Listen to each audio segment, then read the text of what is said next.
जय श्री कृष्णा। राधे राधे दोस्तों, स्वागत है आपका अपने चैनल पर।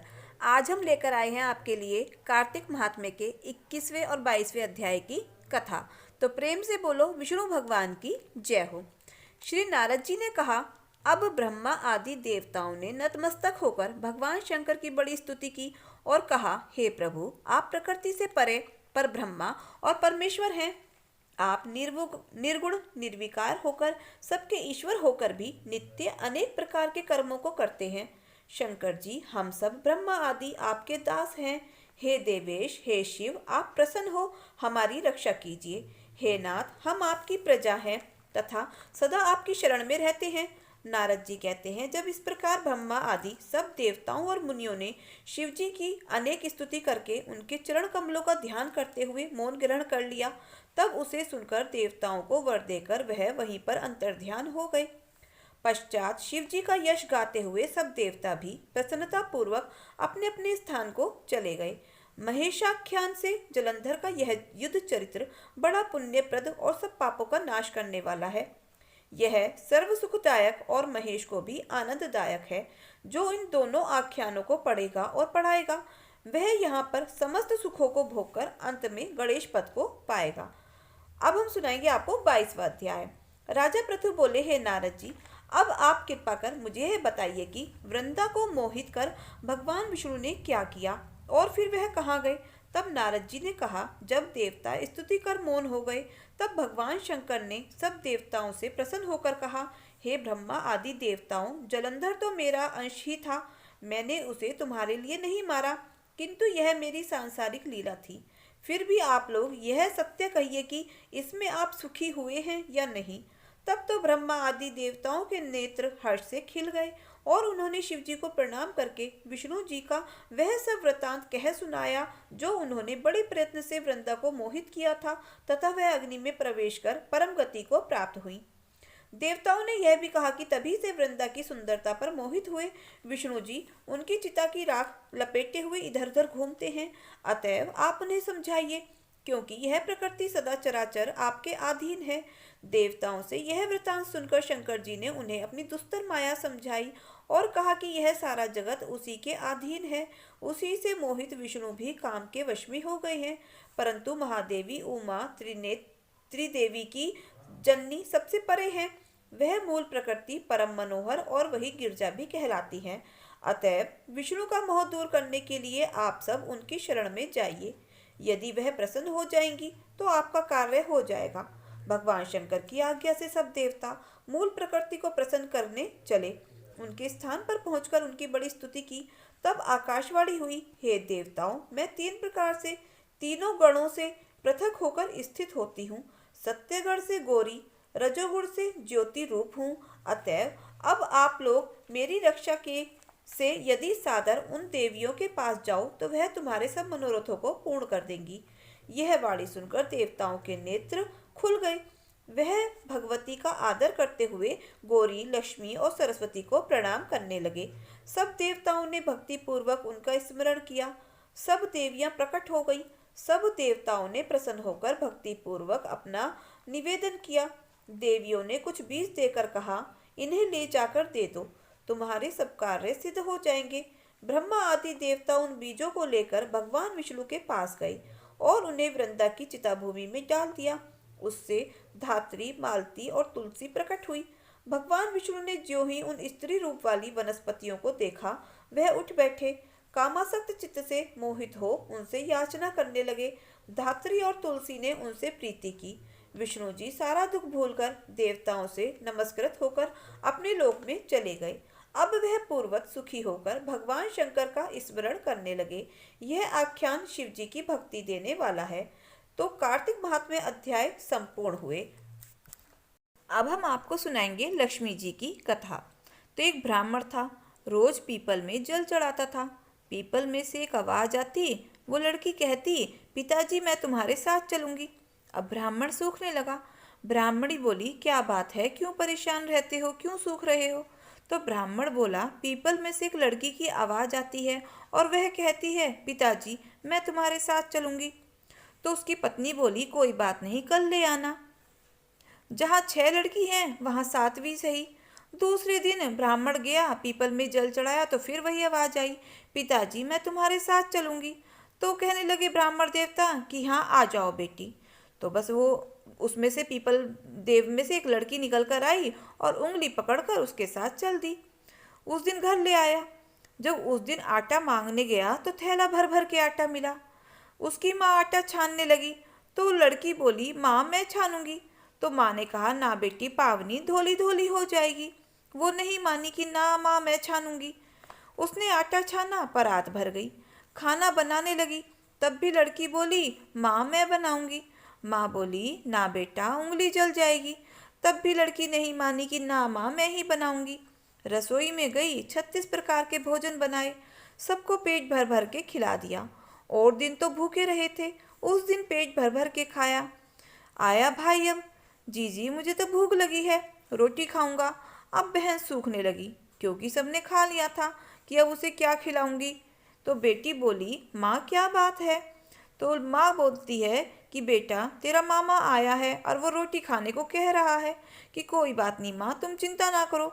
लड़की अपना रसोई में गई, 36 प्रकार के भोजन बनाए और आकर मामा को जिमा दिया।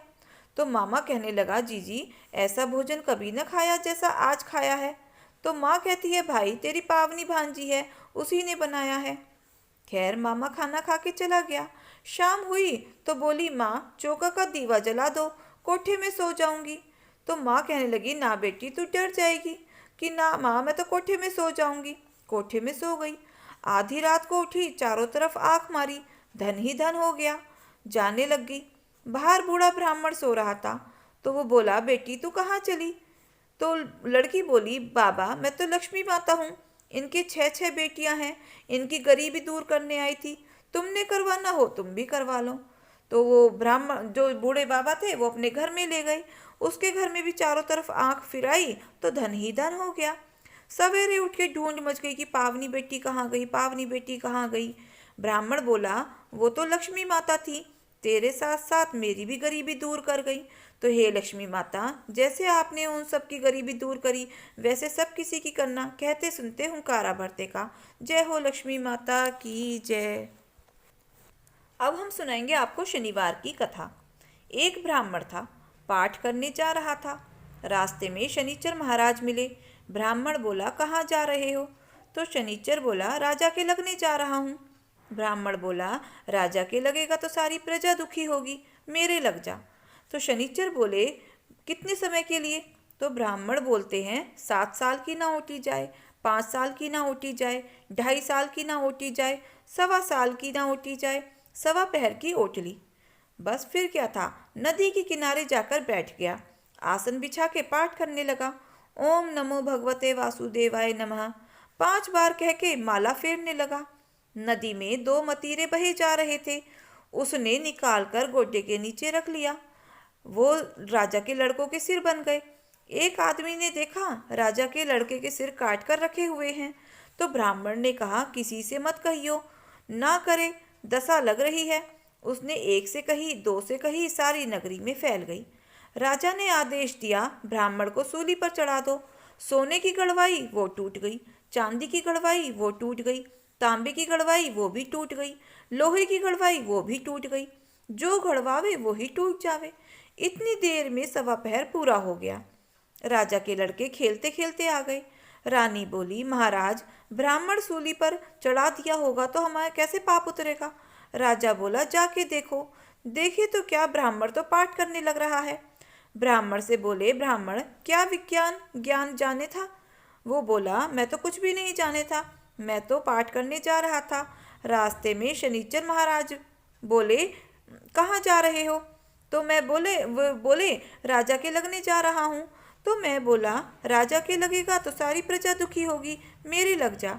तो शनिवार बोले, 7 साल की ना ओटी जाए, 5 साल की ना ओटी जाए, 2.5 साल की ना ओटी जाए, 1.25 साल की ना ओटी जाए, 1.25 की ओट ली। 1.25 में ही ऐसे ऐसे रंग दिखाए। कहने लगा, इसकी कैसे दशा उतरे। सोने चांदी का दान, तांबे लोहे का दान, पीतल का दान राजा तो कर दे, गरीब कैसे करे। तो गरीब तेल की पाली, गुड़ की ढली ढकोत को दे दे। 7 बार पीपल में जल चढ़ा दे। कह दे शनिदेव मोटा, कभी न आवे टोटा। शनिवार की घड़ी घड़ी से 70 बला टले, 7 बार कर दे, 7 बार जल दे दे, सारी बला टल जावे। तो प्रेम से बोलो शनिदेव भगवान की जय हो। अब हम सुनाएंगे धर्मराज जी और पीपल देवता की कथा। प्रेम से बोलो पीपल देवता की जय हो, धर्मराज जी की जय हो। एक समय की बात है, एक गांव में रामलाल अपनी पत्नी सुधा के साथ रहता था। उसके कोई संतान नहीं थी। इस कारण गांव की औरतें सुधा को ताने मारती रहती थी। एक दिन सुधा रोती हुई घर आई। तब उसके पति ने पूछा कि क्या बात है, तू क्यों रो रही है। सुधा ने कहा, आज मैं पानी भरने गई थी। गांव की एक औरत ने कहा, पहले हमें पानी भर लेने दो, नहीं तो तेरे जैसे की परछाई पड़ने से कुआं भी सूख जाएगा। मेरी आंखों में आंसू आ गए और मैं रोती हुई वापस आ गई। तब उसके पति ने उसे समझाया, तू चिंता मत कर, भगवान की कृपा से हमारे घर में किसी चीज की कोई कमी नहीं है। केवल संतान का सुख हमें नहीं मिला। मुझे विश्वास है कि भगवान हमें यह सुख भी दे देंगे। यह सुनकर सुधा भगवान के सामने जाकर बैठ गई और रोने लगी। एक दिन सुबह दिन निकलने से पहले सुधा कुएं पर पानी भरने चली गई। उसने सोचा कि दिन में गांव की औरतें कुएं पर आ जाती हैं, इससे पहले ही मैं पानी भर लेती हूँ। वह जल्दी से पानी भरकर वापस आ रही थी। तभी उसने देखा सामने से एक औरत आ रही है। सुधा उसे देखकर जंगल की ओर मुड़ गई और जंगल के रास्ते अपने घर जाने लगी। जंगल में अंधेरा था। तभी उसका पैर किसी चीज से टकराया और वह गिर गई और उसका मटका भी फूट गया। जब वह उठी तो उसने देखा उसके सामने एक बड़ा सा पीपल का पेड़ था और सारा पानी उस पेड़ की जड़ में चला गया। वह खड़ी होकर फूटा हुआ मटका देख रही थी। तभी पीपल के पेड़ से आवाज आई। सुधा डर गई। फिर उसने ध्यान से देखा कि यह आवाज तो पीपल के पेड़ में से ही आ रही है। पीपल ने कहा, बेटी, तुमने आज कई वर्षों के बाद मेरी प्यास बुझाई है। गांव में जो पीपल का पेड़ है उस पर तो सब लोग जल चढ़ाकर उसे सींचते हैं, लेकिन जंगल में जो पीपल है उसे कोई नहीं सींचता। सुधा ने डरते हुए कहा, आप कौन है और पेड़ होते हुए भी हम इंसानों की तरह कैसे बोल सकते हैं। पीपल ने कहा, मैं पीपल देव हूँ। बताओ बेटी, मैं तुम्हारे लिए क्या कर सकता हूँ। यह सुनकर सुधा रोने लगी। उसने सारी बात पीपल देवता को बताई। पीपल देव ने उसकी बात सुनकर कहा, तुम्हें पुत्र की प्राप्ति हो सकती है। इसके लिए तुम्हें कार्तिक मास में पीपल वृक्ष को पूरे महीने सींचना पड़ेगा और प्यासों को जल पिलाना पड़ेगा। इसके पुण्य से तुम्हारी गोद भर जाएगी। अगले दिन से ही सुधा पीपल सींचने लगी। एक दिन पीपल देवता ने कहा, तुम्हारी तपस्या के फल में मैं तुम्हें पुत्र दे रहा हूँ, किंतु यह पुत्र तुम्हारे साथ केवल 21 वर्ष तक ही रहेगा। जब यह 21 वर्ष का होगा तो तब यह तुम्हें छोड़कर चला जाएगा। सुधा को उस समय बस सिर्फ पुत्र चाहिए था, इसलिए उसने हाँ कह दिया। इस प्रकार सुधा को कुछ माह के बाद पुत्र हुआ। दोनों पति पत्नी ने बड़े ही लाड़ प्यार से उसका पालन पोषण किया। उन्होंने उसका नाम सागर रखा। जैसे जैसे वह बालक बड़ा होने लगा, सुधा की चिंता भी बढ़ती जा रही थी। एक दिन सुधा ने अपनी चिंता पीपल देव से कही। पीपल देव ने कहा, तुम्हें पुत्र मोह छोड़ना होगा। सुधा फिर वहीं बैठकर विलाप करने लगी। तब पीपल देवता ने कहा, बेटी, प्राणों के देव धर्मराज जी हैं। अगर तुम उनकी उपासना करके उनको खुश करोगी तो तुम्हारे पुत्र की आयु लंबी हो जाएगी। सुधा ने धर्मराज जी के नित्य नियम निभाने का प्रण ले लिया। फिर घर आकर उसने धर्मराज जी के नित्य नियम का सारा इंतजाम किया और अगले दिन से वह धर्मराज जी के नित्य नियम का श्रद्धा भाव से करने लगी। धीरे धीरे 21 वर्ष पूरे हो गए। 21 वर्ष पूरे होते ही उसका पुत्र अचेत होकर गिर गया। सुधा को लगा कि उसका पुत्र मृत को प्राप्त हो गया है। वह धर्मराज जी के आगे हाथ जोड़कर रोने लगी। तभी चमत्कार हुआ। सागर उठकर बैठ गया। सभी लोग धर्मराज जी की जय जयकार करने लगे। पीपल देव और धर्मराज जी की कृपा से सुधा के घर में अन्न धन के भंडारे भर गए और पुत्र पौत्र हो गए और मरने के बाद स्वर्गलोक की प्राप्ति हुई। तो प्रेम से बोलो धर्मराज जी और पीपल देवता की जय हो। अब हम सुनेंगे गणेश भगवान की कथा। तो प्रेम से बोलो गणेश भगवान की जय हो। एक तालाब में एक मेंढक और एक मेंढकी रहा करते थे। मेंढक तो आलसी था, लेकिन मेंढकी सवा पहर के तड़के उठती, स्नान करती और सवा पहर चढ़ने तक गणेश भगवान की पूजा किया करती थी। तो मेंढक उसे रोजाना देखता और कहता, ये तेरी कैसी पूजा है जो रोजाना ना तो गार खाती है ना मिट्टी खाती है, बस चुपचाप बैठी रहती है। कहाँ है तुम्हारे गणेश भगवान, मुझे भी तो दिखाओ। लेकिन मेंढकी कुछ भी ना कहती। ऐसा करते करते समय निकलता गया। एक दिन गांव की कुछ औरतें घड़े लेकर पानी लेने के लिए आई। जैसे ही उन्होंने मटकी डुबोई तो मेंढक और मेंढकी दोनों उस घड़े में आ गए। उस औरत ने घर जाकर उस घड़े को सीधा भट्टी पर चढ़ा दिया और नीचे आग जल रही थी। तो मेंढक कहने लगा कि मेंढकी, मैं तो जल रहा हूँ। तो मेंढकी कहती है, मुझे तो ठंडी ठंडी हवा आ रही है, मैं तो बिल्कुल भी नहीं जल रही हूँ।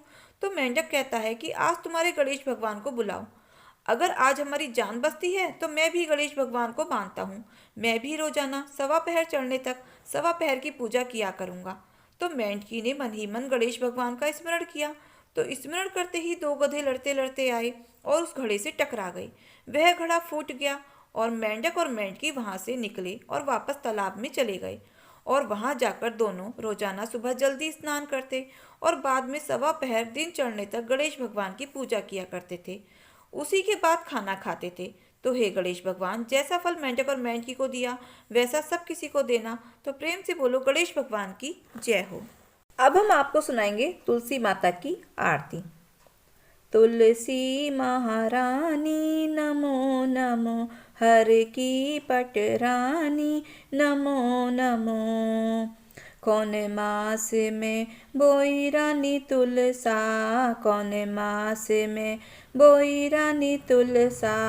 कौन मास में भई हरियाली नमो नमो, तुलसी महारानी नमो नमो। शाढ़ मास में बोई रानी तुलसा, शाढ़ मास में बोई रानी तुलसा। सावन मास में भई हरियाली नमो नमो, तुलसी महारानी नमो नमो। कौन मास में होई तेरी पूजा, कौन मास में होई तेरी पूजा। कौन मास में भई पटरानी महा पटरानी नमो नमो, तुलसी महारानी नमो नमो। कार्तिक मास में होई तेरी पूजा, कार्तिक मास में होई तेरी पूजा। माघ मास में भई पटरानी महा पटरानी नमो नमो, तुलसी महारानी नमो नमो।